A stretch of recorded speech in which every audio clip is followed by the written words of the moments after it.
I'm going to be sharing about parenting through the pandemic. And I'm excited to tell you that the pandemic was no surprise to God. A year ago, he knew exactly what was going to happen in 2020. Last December, when we were opening Christmas presents, God knew what was going to happen a month later. I want to also share with you that God chose you. He chose you with your abilities, with your inabilities, with your strengths, with your weaknesses, to be the parent of your specific children.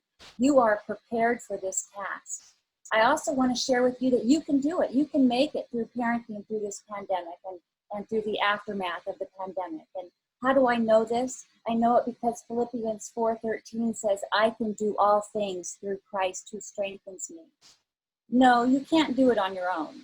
And you might even be asking, how in the world can you talk about parenting through the pandemic? You don't even have kids at home. And I agree, I'm a May-May, and that means grandma. My granddaughter couldn't say grandma, so she calls me May-May. I'm a May-May, but I did have a pandemic. I did live through a pandemic, and I'm going to share with you that today. And years ago, I had a high-risk pregnancy. And with that pregnancy came several hospitalizations. I ended up having a premature baby. And the day that the baby was strong enough to move from Long Beach Memorial down to Chalk in Orange County was the same day we admitted my kindergartner diagnosed with juvenile diabetes. So I had 2 children in the hospital at one time. My brother-in-law was in in Iraq fighting Saddam's highest ranking army. My husband was on a layoff list. We had 9 hospitalizations through that season, and I had 4 hospitalizations to come. I realized that I could not take my kids out in public because that would just give us opportunities to get sick. I realized that my world was going. Carrie, you put a paper up? I don't know what just happened, but I realized that my world was shrinking. And I thought, how am I going to raise my kids? How am I going to explain to them that God is faithful when I'm not seeing it around me, when I'm seeing all this fear? I want you to know that God did help me. He helped me through my greatest need. He met my greatest need. When I was feeling so overwhelmed that I didn't think I could make it, there were times I went and laid on my bed and I literally said, God, I cannot get up unless you give me the strength and the willpower to get up. And not one time did I remain on my bed. Every single time I got up and did what I needed to do for my family. But God helped me moment by moment.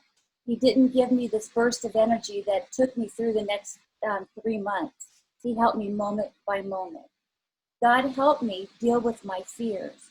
What was I afraid of? I had a baby on an apnea monitor, a heart monitor. I had a baby that the monitor would go off and I would need to shake and stir and possibly give CPR to. That year, my kindergartner called 911 asking for help to come but resuscitate my little guy. I adjusted to my new normal, and we've heard that. I believe we all will adjust to this new normal of wearing masks and being afraid to go out. And I had to learn how to cook differently. I had to learn how to create family life where my children were not feeling all of the stress, where my children were experiencing, watching God's faithfulness happen. I had a talk with myself.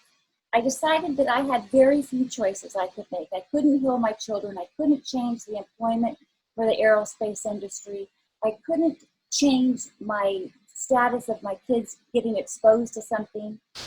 But I did have 3 choices. And the first choice was I could choose what type of parent my children were going to have. Were they going to have a parent that lived her faith? Were they going to have a parent that complained? Were they going to have a parent that cowered down? Were they going to have a parent that stood up and said, we can do this? I also realized that I had the choice of what type of wife my husband would have. Would he have a supportive wife? Would he have a wife that was just timid and said, I can't do this? Would he have a wife that didn't make dinner? Would he have a wife that didn't have the kids play Hector the Collector and pick up every lost toy and try to sort them out? There's enough stress going on already in our world. To have internal stress in the family just creates an explosion. It will eventually explode if we don't try to maintain it. I also could choose what type of home my children were going to experience through this season. Were they going to experience a time where we could trust God and where they could look at Mama and say, Mama's trusting God? Was I living a faith that was contagious, one that my children would want to emulate, one that my children would want to copy? Or was I living a faith that said God is not going to be faithful to us? Because kids can pick up on that. Kids can pick up on that. I read Deuteronomy 6, and it says to love the Lord your God with all your heart, with all your soul, with all your strength. These commandments I give you today are to be upon your hearts. You are to impress them on your children. And I thought, how in the world am I going to do that? How am I going to, I'm not a theologian, but I got my thesaurus out, I got my dictionary out, and I realized that I was to love God with all my heart, with all my feelings, with all my spirit, with all my courage. Did you hear me? With all your courage, we can show God that we love him. We can show them we love him with our soul, with our being, with our reason, with our conscience, with our reverence, and with our love. And we can show God that we love him with our strength, with our endurance, with our power, with our vigor of expression, and with our efficiency and with our effectiveness. We can show God we love him. But how are we supposed to take the principles of God through this season and impress them on our children like a fingerprint to leave a distinctive mark? Well, I got my thesaurus out again, and impress means to excite, to fascinate, and to wow. So how was I going to excite, fascinate, and wow my kids with the things of God? Well, the first thing I realized I needed to do was to watch my words. I realized that my words had power, but only 10% of what I say are my words. 90% of what I say is my expression, my tone. So was I out there flapping my wings, trying to yell at my kids, trying to get their attention? They weren't hearing me. So I had to try to make my outward appearance and my tone match my words so my kids could hear me. I gave my kids the word of God. Now, when we're going through a tough season, we get out our Bibles, we hold them 12 inches from our face, and we get empowered by the word of God. But how do our kids? I've got what I call as a flip book, and it's just a little book, and I put all the verses in there, and I put them under categories: fear, trust, faith. And I got it so I could pull it out and read to my kids. My kids could understand the Lord who created me says, do not be afraid. I will save you. I have called you by name. You are mine. And when I say that to my little child and say, you belong to God, you are his, he will save us. He will protect us. Or when I look under trust and it says, when I really get afraid, and a child can understand, really get afraid, I come to you, Lord, and I trust you, knowing all will be okay. God says, trust me, call me, I will answer you. I will be by your side in bad times. And for a child, some of these have been bad times. I'll rescue you, and then I'll throw you a party. I gave my kids the word of God that they could understand. My husband and I also got our Bibles out, and by James chapter 1, we've written a note that on this specific day, we talk to our kids about this verse. It says to consider it all joy, my brethren, when you encounter various trials, knowing it's a testing of your faith which produces endurance. Well, how in the world do you show a child to consider it all joy? How do they consider it all joy when you encounter hard times? Well, we decided that we were going to use ice cream. We were going to use celebration. So we started having ice cream parties. At times, we threw our kids, when something traumatizing came up, or we had a hospitalization and the child got out of the hospital, we put our kids in the car. We drove to 31 Flavors. Daddy went in, got all the ice cream, brought it back out to the car, and we sat in our pandemic car and ate ice cream. Why were we eating ice cream? It's because we were celebrating the fact that our God was in control. No matter what we saw, no matter what we felt, no matter what we experienced, God was in control. We went to ice cream. Years later, we were actually getting ready to go and participate in a trial. This is the medical malpractice that Carrie was talking about. And the night that we set our kids down and talked to them and said, we are going to be the same people after this experience as we are now. And God is going to be faithful to us. And whether we win or whether we lose, we are still going to believe that God took care of us.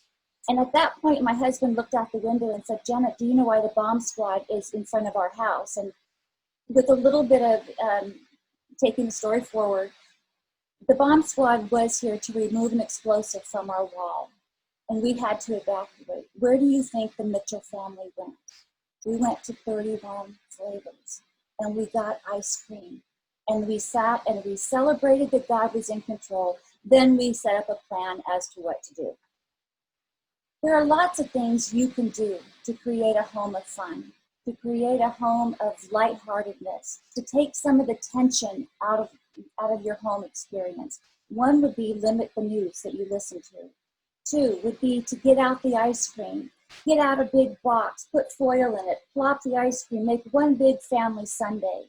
Lay a towel out on the floor and pop popcorn and spread the popcorn about and have everyone lay down by it and eat popcorn.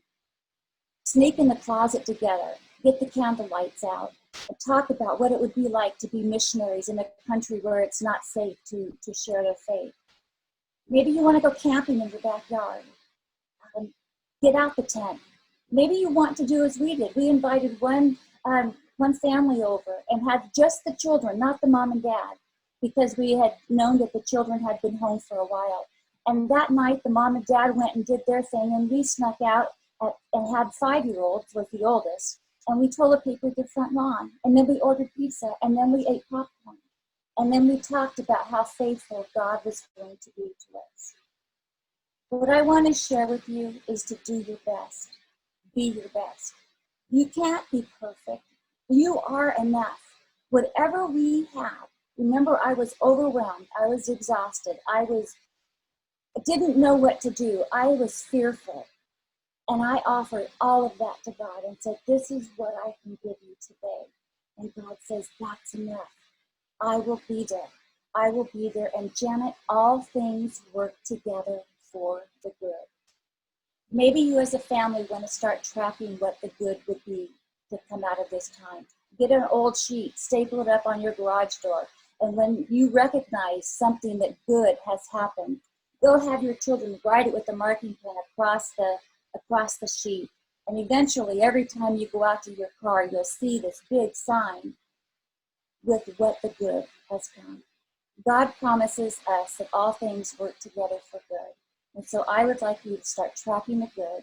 Know that you can. Know that this is a season in your life and that you can love the Lord with all your heart, with all your strength, and with all your mind. Thank you for letting me share with you today, and God bless.